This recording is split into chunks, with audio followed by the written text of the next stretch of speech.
Hello students, आप सब कैसे हैं। दीपावली पर आपको सभी दर्शकों को, सभी हमारी सब्सक्राइबर्स को बहुत बहुत ढेर सारी शुभकामनाएं। ठीक है, आशा है कि आप सब लोग अच्छे होंगे। दीपावली मनाएं, सतर्कता से मनाएं, पटाखों को बहुत ही होशियारी से चलाएं, कम से कम पटाखों को चलाने की कोशिश करें। ठीक है, ये जनहित में हम आपको एक मैसेज दे रहे हैं। शुक्रिया। आज हम आपके सामने एक बहुत important topic BSc first semester का यूनिट फर्स्ट का चैप्टर 1 से संबंधित, सीक्वेंस से संबंधित लेकर के आए हैं। ये इसका पार्ट 3 है। ठीक है ना। इससे पहले हम पार्ट 1 और पार्ट 2 आपके डाल चुके हैं। आशा है कि आप उनको वीडियो अच्छे लगे होंगे, देखे होंगे। तो चलिए आज हम स्टार्ट करते हैं स्टूडेंट्स, मोनोटोनिक सीक्वेंस। ठीक है ना। मोनोटोनिक सीक्वेंस इस सीक्वेंस का भी एक इम्पॉर्टेंट पार्ट है। Let's start. मोनोटोनिक सीक्वेंस क्या होती है students? A sequence Sn is said to be monotonic if it is either monotonically increasing or monotonically decreasing। यानी कि मोनोटोनिक सीक्वेंस हम उस सीक्वेंस को कहते हैं कि कोई ऐसा मेरे पास सीक्वेंस है जिसमें या तो मोनोटोनिकली इंक्रीजिंग हो या स्टूडेंट्स मोनोटोनिकली डिक्रीजिंग हो। ठीक है ना।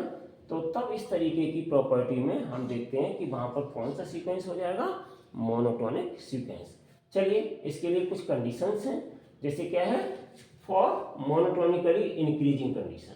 मोनोटोनिकली इंक्रीजिंग कंडीशन क्या होती है इसके लिए? Sn+1 ग्रेटर देन और इक्वल टू Sn। या हम इसको ऐसे भी लिख सकते हैं और अथवा करके ऐसे भी लिख सकते हैं, Sn लेस देन और इक्वल्स टू Sn+1। ऐसे भी लिख सकते हैं for every n belong to capital N। तो यहाँ पर क्या है कि यहाँ पर Sn+1 ग्रेटर देन इक्वल में था, और जब हमने इसको उल्टा करके लिख दिया तो Sn क्या हो गया, लेस देन और इक्वल टू Sn+1 हो गया। बात तो वही है, Sn हमेशा बड़ा है, यहाँ भी Sn बड़ा है और Sn+1 बड़ा है और Sn छोटा है, यहाँ भी Sn+1 बड़ा है, Sn छोटा है। बस इसको हमने रेसिप्रोकल की उलट करके लिख दिया है। ठीक है ना। तो देखिए दूसरी कंडीशन क्या है, इसको आई होप समझ गए होंगे। दूसरी कंडीशन क्या है, for strictly increasing condition. Strictly increasing में क्या होता है कि एक निश्चित रेशियो के साथ नंबर्स को इंक्रीज करना। That is strictly increasing condition means Sn+1 greater than Sn। हमेशा बढ़ रहा हो, हमेशा बढ़ रहा हो Sn+1 Sn से, या फिर Sn लेस देन Sn+1 हमेशा छोटा हो रहा हो। ठीक है ना। तो ये स्ट्रिक्टली इंक्रीजिंग इसको हम बोलते हैं। यहाँ पे इक्वल्स नहीं। फॉर एग्जाम्पल फर्स्ट आपका नंबर आ गया, सेकंड आ गया, थर्ड आ गया, बराबर इंक्रीज हो जाए, बाद में पता चला थर्ड नंबर फोर्थ नंबर की इक्वल है और फिर इंक्रीज हो रहा है। ये कंडीशन नहीं होनी चाहिए। स्ट्रिक्टली इंक्रीजिंग मींस लगातार वो इंक्रीज करता रहे। ठीक है ना। तो हम उसको स्ट्रिक्टली इंक्रीजिंग बोलते हैं। चलिए फॉर एग्जाम्पल देखिए, मैंने एक एग्जाम्पल लिया, if Sn equals to S1 S2 S3 Sn। ठीक है ना। तो Sn+1 then if S1 less than S2 less than S3। ठीक है ना। And so on is monotonic increasing sequence. देखिए Sn लेस देन Sn+1। यहाँ पे देखिए ध्यान से, लेस देन का साइन बराबर चल रहा है, मतलब S1 क्या है, छोटा है, S2 से S2 क्या है, छोटा है, S3 से S3 क्या है, छोटा है, S4 से ऐसे एंड सो ऑन चलता चला जाएगा। तो इस तरीके की कंडीशंस को हम मोनोटोनिक इंक्रीजिंग सीक्वेंस बोलते हैं। ठीक है ना। आगे हम एग्जांपल्स कुछ लेंगे, आप और इसको क्लियर कर पाएंगे। उसके बाद है मोनोटोनिक डिक्रीजिंग कंडीशन। तो यहाँ पर Sn+1 लेस देन और इक्वल टू Sn होता है। ठीक है ना। या फिर Sn कहिए ग्रेटर देन और इक्वल टू Sn+1 होता है। ठीक है ना। और स्ट्रिक्टली के केस में Sn+1 लेस देन क्या होना चाहिए, इक्वल का साइन हट जाएगा, ऐसे स्ट्रिक्टली है Sn+1। ठीक है ना। लेस देन Sn और Sn greater than Sn+1 for every n belong to capital N। तो इस तरीके से ये इसकी कंडीशंस थी। अब आ जाइए स्टूडेंट्स फॉर एग्जांपल के तौर पे, यहाँ देखिए स्ट्रिक्टली के लिए हम क्या लेंगे, डिक्रीजिंग के लिए if Sn equal to S1 S2 S3 and so on, इस तरीके से Sn+1 है, then sequence देखिए ध्यान से, then sequence S1 greater than S2 greater than S3 greater than S4 is monotonic decreasing sequence. ध्यान रखिए स्टूडेंट, यहाँ पर एक आपको अजब सा लग रहा होगा कि इंक्रीजिंग में लेस देन होते चले जाते हैं, याद रखिए इंक्रीजिंग मीन्स लेस देन होते चले जाना, ठीक है ना, और डिक्रीजिंग मीन्स याद रखिएगा ग्रेटर होते चले जाना। इसका मतलब क्या है कि S1 बड़ा है S2 से, S2 बड़ा है S3 से, इसका मतलब ये क्या लगातार लगातार, ठीक है ना, समझ गए, घटते चले जा रहे हैं, ध्यान दो मैं क्या कह रहा हूँ, लगातार घटते चले जा रहे हैं। और यहाँ पर क्या है इंक्रीजिंग का मतलब, ध्यान देंगे आप तब समझ पाएंगे। यहाँ पे इंक्रीजिंग का मतलब क्या है, देखिए S1 बड़ा है, ठीक है, ठीक है, S1 छोटा है S2 से, इसका मतलब S1 बड़ा हुआ S2 छोटा हुआ, S2 छोटा है S3 से, इसका मतलब S3 बड़ा हुआ S2 छोटा हुआ। इसका मतलब क्या, यहाँ लगातार नंबर बढ़ते चले जा रहे हैं। देखने में ऐसा लगता है कि यहाँ पर लेस देन के साइन आ रहे हैं, ध्यान नहीं देते हैं, देखने में ऐसा लगता है कि ये घटते चले जा रहे हो, less than less than less than, ऐसा नहीं है। आप कंपेयर करके देखिए S1 less than S2, this means that S1 बड़ा है S2 छोटा है, ठीक है ना, S1 छोटा है S2 बड़ा है। अब फिर यहाँ पे लिखा है S2 लेस देन S3, इसका मतलब क्या है S3 बड़ा है S2 छोटा है। ऐसे आगे और हम लिख देंगे S3 लेस देन S4, इसका मतलब S4 बड़ा है S3 छोटा। इसका मतलब क्या हुआ कि ये लगातार बढ़ते चले जा रहे हैं, ठीक है ना, लगातार इंक्रीज होते चले जा रहे हैं। इसीलिए हम ऐसे सीक्वेंस को मोनोटोनिक इंक्रीजिंग सीक्वेंस बोलते हैं। Just like here Sn equal to S1 S2 S3, ठीक है ना। तो ये क्या है, हम अगर इनको गौर ऊपर आ जाइए, उनको गौर से देखें, S1 greater than S2 greater than S3 and so on, monotonic decreasing. तो यहाँ पर आप ध्यान से देखें तो यहाँ पर आपके डिक्रीज हो रहे हैं नंबर, क्या हो रहे हैं स्टूडेंट्स, डिक्रीज हो रहे हैं। ध्यान से देखिए S1 बड़ा है S2 से, इसका मतलब क्या है S2 छोटा है S1 बड़ा है, S2 बड़ा है S3 से, इसका मतलब S2 बड़ा है S3 छोटा है, S3 बड़ा है S4 से, समझ गए होंगे। तो इसका मतलब यहाँ पर लगातार जो नंबर्स हैं वो घट रहे हैं, ठीक है ना, डिक्रीज हो रहे हैं। तो ऐसी सीक्वेंस को हम क्या बोलेंगे, मोनोटोनिक डिक्रीजिंग सीक्वेंस, ठीक है स्टूडेंट्स। नोट इफ Sn बराबर ये है आपका, तो then the sequence S1 equal to S2 equal to S3 and so on, इसको हम क्या बोलेंगे, कांस्टेंट सीक्वेंस इसको बोलेंगे, ठीक है ना स्टूडेंट्स। तो हम इसको कांस्टेंट सीक्वेंस बोलते हैं। हम कांस्टेंट सीक्वेंस के बारे में पहले ही आपको ऑलरेडी डिफाइन कर चुके हैं, ठीक है ना। कांस्टेंट सीक्वेंस क्या होती है स्टूडेंट्स, मैंने आपको बताया था, अगर कोई सीक्वेंस S है तो हम इसको कांस्टेंट सीक्वेंस के रूप में कैसे रिप्रेजेंट करेंगे, तो इस तरीके से आपका 2 है 2 है 2 है 2 है एंड सो ऑन, ये आता रहेगा। इसका मतलब क्या है, टर्म के बाद अगला के बाद अगला के बाद all are equal, this means that ये सब बराबर है, बराबर है। तो इसकी रेंज क्या हमने आपको बताई थी पहले, तो इसकी रेंज भी 2 हो जाएगी, रेंज ऑफ द सीक्वेंस कितनी हो जाएगी 2। तो इस प्रकार का ऑब्जेक्टिव क्वेश्चंस भी एग्जाम में आ जाता है कि आपसे पूछ लिया कि the sequence so and so और सभी इक्वल नंबर्स दे दिए हैं, तो इसका बताइए रेंज क्या होगा। तो रेंज वही नंबर हो जाता है क्योंकि वो सब इक्वल हैं, ठीक है ना, कांस्टेंट सीक्वेंस में आ रहे हैं। तो चलिए अब हम आपके सामने एक एग्जाम्पल लेते हैं स्टूडेंट्स। फॉर एग्जाम्पल यहाँ पे एक एग्जाम्पल लेते हैं हम आपके लिए, देखिए नंबर फर्स्ट में एक एग्जाम्पल लेते हैं। The sequence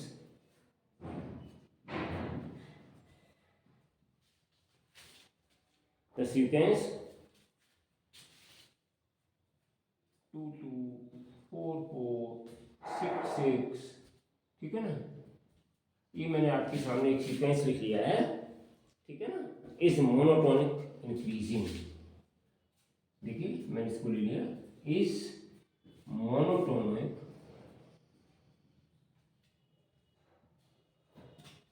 increasing.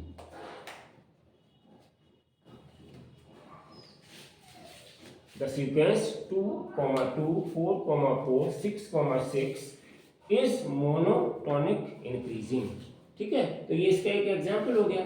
क्यों, यहाँ पर आप देखिए टर्म भले ही इक्वल हो रहा है और उसके बाद, ठीक है ना, फिर आगे बढ़ गया है, फिर अगला टर्म इक्वल हो गया, फिर आगे बढ़ गया, फिर अगला टर्म इक्वल हो गया, फिर आगे बढ़ेगा, फिर अगला टर्म इक्वल हो जाएगा। तो ये मोनोटोनिकली इंक्रीजिंग सीक्वेंस बोली जाती है। मैंने आपको बताया था मोनोटोनिकली इंक्रीज सीक्वेंस के लिए क्या कंडीशन थी, Sn + 1 ग्रेटर देन और इक्वल टू Sn, ठीक है ना, या फिर Sn लेस देन और इक्वल टू Sn + 1। यहाँ पे देखिए लेस देन और इक्वल टू दोनों क्यों आए, क्योंकि ये लगातार बढ़ तो रहा है, लेकिन एक किस तरीके से बढ़ रहा है 2, 2। इसका मतलब पहला टर्म यहाँ पे क्या है, पहला एलिमेंट 2 था, फिर अगला एलिमेंट फिर 2 आ गया, इसका मतलब ये दोनों बराबर भी हैं। फिर उसके बाद अगला एलिमेंट 4 आ गया, ठीक है ना, इसका मतलब 2 से बड़ा आ गया, 2 से ग्रेटर देन है ये नंबर, इसका मतलब इंक्रीज भी हो रहे हैं और साथ में इक्वलिटी भी दिखाई दे रही है इनकी, कि हर एक नंबर के बाद एक नंबर वही आ रहा है, उसके बाद आगे बढ़ रहा है। तो ये मोनोटोनिकली इंक्रीजिंग सीक्वेंस का आपका एक एग्जाम्पल है, ठीक है ना। उसके बाद देखिए एक एग्जाम्पल और हम लेते हैं स्टूडेंट्स, यहाँ पर एक एग्जाम्पल और लेते हैं, ठीक है ना। चलिए, द सीक्वेंस -2,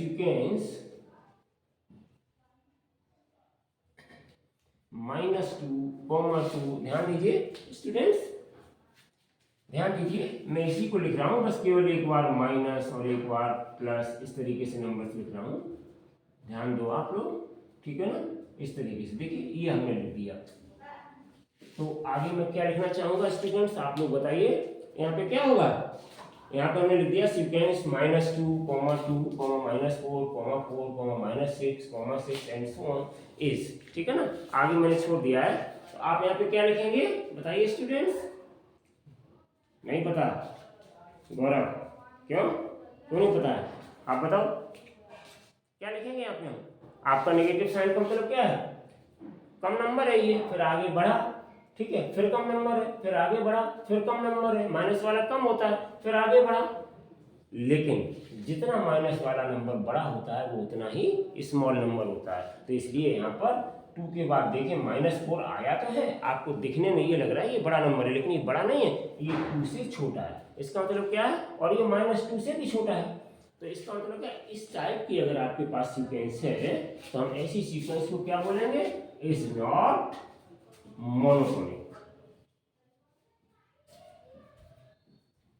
मोनोटोनिक सीक्वेंस। तो ये हम मोनोटोनिक सीक्वेंस नहीं बोलेंगे, नॉट मोनोटोनिक सीक्वेंस बोलेंगे, ठीक है। चलिए एक एग्जांपल हम और लेते हैं आपके लिए। द सीक्वेंस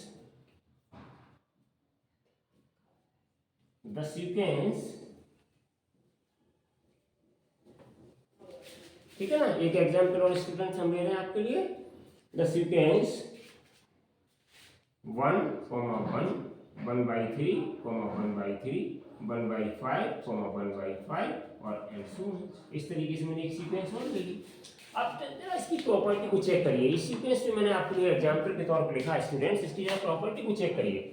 ये कौन सी सीक्वेंस है, यहाँ पे ऑब्जेक्टिव क्वेश्चन बन रहे हैं, आप लोग ध्यान दीजिए कि आपको कोई सीक्वेंस लिख करके दे दिया और कि द सीक्वेंस ये सो एंड सो, ठीक है, इस नोन एज, और नीचे you have to given 4 options. उन्होंने लिख दिया कि स्ट्रिक्टली इंक्रीजिंग, स्ट्रिक्टली डिक्रीजिंग, या मोनोटोनिकली इंक्रीजिंग या मोनोटोनिकली डिक्रीजिंग। अब आप कौन से ऑप्शन पर टिक लगाएंगे। तो जब आपने स्टूडेंट्स पढ़ा है अच्छे से फंडामेंटल्स को, तो आप वहाँ पे समझ पाएंगे कि इसमें कौन सा ऑप्शन करेक्ट ऑप्शन है। तो यहाँ पर इस सीक्वेंस में हम जरा सा देखेंगे, यहाँ लिखा 1, 1, 1/3, 1/3, 1/5, 1/5। अगर हम इसको थोड़ा सा ध्यान से केयरफुली अगर इसको हम रीड करें तो देखिए यहाँ पर 1, 1, ठीक है ना, उसके बाद 1/3। अगर 3 से हम 1 में डिवाइड करेंगे तो इसकी वैल्यू 1 से कम होगी, और इसी प्रकार से आगे हम बढ़े तो 5 से डिवाइड करेंगे तो इसकी वैल्यू और कम हो जाएगी, ठीक है ना। ठीक है, समझ रहे हैं इस चीज को। 3 से डिवाइड करो इसमें तो कितना आ जाएगा भाई बताइए। 3 बार डिवाइड होगा 0.3 समथिंग हो, यहाँ पे 0.2 समथिंग, और आगे हम ऐसे बढ़ाते चले जाएंगे फ्रैक्शन के नंबर को, तो इसकी वैल्यू जो है डेसिमल वैल्यू है वो डिक्रीज होती चली जा रही है। इसका मतलब क्या है कि ये मोनोटोनिकली स्ट्रिक्टली नहीं होगा। ये स्ट्रिक्टली इसलिए नहीं होगा क्योंकि पहले 1 आ गया फिर मैंने 1 को रिपीट कर दिया, 1/3 आ गया फिर 1/3 को रिपीट कर दिया। तो स्ट्रिक्टली डिक्रीजिंग की कंडीशन अलग है और मोनोटोनिकली डिक्रीजिंग की कंडीशन क्या है। मोनोटोनिकली डिक्रीजिंग हमारी क्या कहती है कि Sn ग्रेटर देन और इक्वल टू Sn+1 होना चाहिए। तो देखिए यहाँ पे ग्रेटर देन भी है और इक्वल टू भी है, यहाँ पर समझ गए, इस तरीके से बढ़ता चला जाएगा। ये ग्रेटर देन है इससे, समझ गए, तो इसलिए यहाँ पर भी वही कंडीशन। यहाँ पर एक नंबर रिपीट भी होता चला जा रहा है इक्वल की फॉर्म में, और नंबर्स जो है वो डिक्रीज भी होते चले जा रहे हैं। अगर आप गौर से करेंगे तो नंबर धीरे धीरे इनकी वैल्यूज डिक्रीज होती चली जाएगी। तो इस तरीके के स्टूडेंट्स को बताओ, आप बताइए अनलेस, हाँ आप बताओ कौन सा ऑप्शन सही है इसमें। क्यों आप भी नहीं बता पा रहे हो। अरे भाई डिक्रीजिंग की कंडीशन, हाँ यस गौरव, यस राइट। तो ये हो गया आपका इस मोनोटोनिक इधर लिख दे रहा हूं मैं, is monotonic decreasing, monotonic decreasing sequence बोली जाएगी। ठीक है ना स्टूडेंट्स, आई होप कि समझ में आ गया होगा। द सीक्वेंस 1,1 1,3 1 समझ गए। तो ये इस तरीके से समझ में, इसकी वैल्यू ऑलवेज डिक्रीज होती चली जा रही है। ठीक है ना, डेसिमल वैल्यू आगे हम गौर करेंगे, और साथ में रिपीट भी हो रहे हैं, बराबर की फॉर्म में भी हैं दो एलिमेंट। इसका मतलब यहाँ पर क्या आ जाएगा, यहाँ पे क्या आ जाएगा, ग्रेटर देन और इक्वल टू Sn+1। ठीक है ना, इसको हम कौन सी क्या कंडीशन थी, मोनोटोनिक डिक्रीजिंग कंडीशन। तो इसलिए ये आपकी कौन सी सीक्वेंस कहलाएगी, मोनोटोनिक डिक्रीजिंग सीक्वेंस कहलाएगी। ठीक है स्टूडेंट्स, अब देखिए एक एग्जांपल हम ले रहे हैं आपका, फोर्थ एग्जांपल एक और मैं आपका ले रहा हूं स्ट्रिक्टली वाली बात के लिए। तो देखिए द सीक्वेंस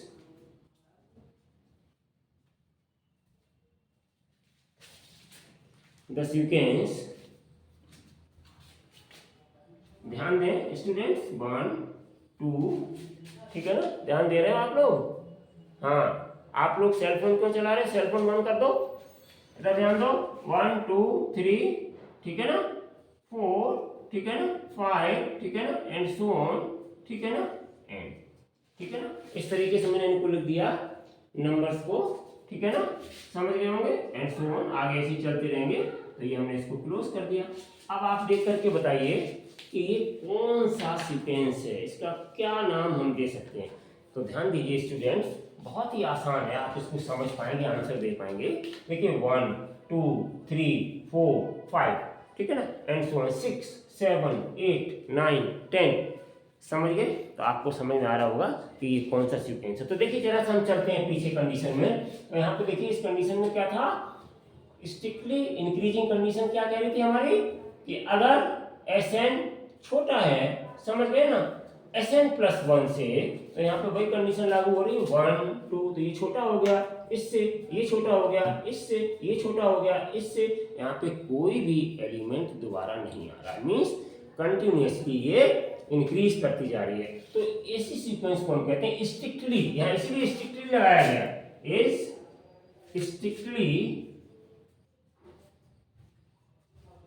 स्ट्रिक्टली इंक्रीजिंग। तो ये इसीलिए स्ट्रिक्टली इंक्रीजिंग सीक्वेंस बोली जाएगी। समझ में आ गया होगा स्टूडेंट्स। एक एग्जांपल और हम ले रहे हैं आपके लिए,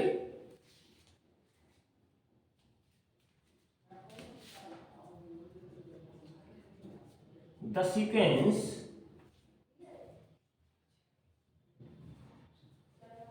-2 -4 -6 -8 -10 एंड सो ऑन। देखिए एक हमने सीक्वेंस और लिखी। तो स्टूडेंट्स जरा ध्यान से बताइए कि ये कौन सा सीक्वेंस है। हाँ तरुण आप बताइए। वेरी गुड तरुण, देखो तरुण कितने सिंसियरली से पढ़ रहा है, बहुत अच्छी बात है। तरुण ने कितना बढ़िया आंसर दिया कि ये हमारी कौन सी सीक्वेंस हो जाएगी। देखो बार बार डिक्रीज हो रहे हैं, तरुण ने पहचान लिया इस नंबर को। ये बड़े नंबर देखने में लग रहे हैं, लेकिन ये वाकई छोटे नंबर होते हैं। माइनस का जितना भी नेगेटिव नंबर जितना बड़ा लिखा होगा वो उतना ही छोटा होता है, ठीक है ना। तो यहाँ पे सबसे बड़ा नंबर ये -2 है, उससे छोटा ये है, फिर उससे छोटा -6, उससे छोटा -8, उससे छोटा -10। इसका मतलब ये लगातार घट रही है। तो ये कौन सी होगी, ये कौन सी होगी आपकी सीक्वेंस, ये होगी आपकी स्टूडेंट्स स्ट्रिक्टली डिक्रीजिंग। बहुत अच्छा आंसर दिया आपने Tarun, is strictly decreasing, strictly decreasing sequence.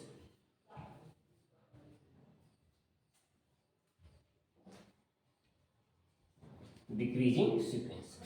तो ये हमने जो आपका मोनोटोनिक सीक्वेंस से संबंधित जो आपका टॉपिक बनाया, आई होप स्टूडेंट्स आपको समझ में आया होगा। ये बहुत ही छोटा टॉपिक था, लेकिन इसमें समझने की ज़्यादा ज़रूरत थी। हमने आपको एग्जाम्पल्स के जरिए इस सीक्वेंस को क्लियर किया।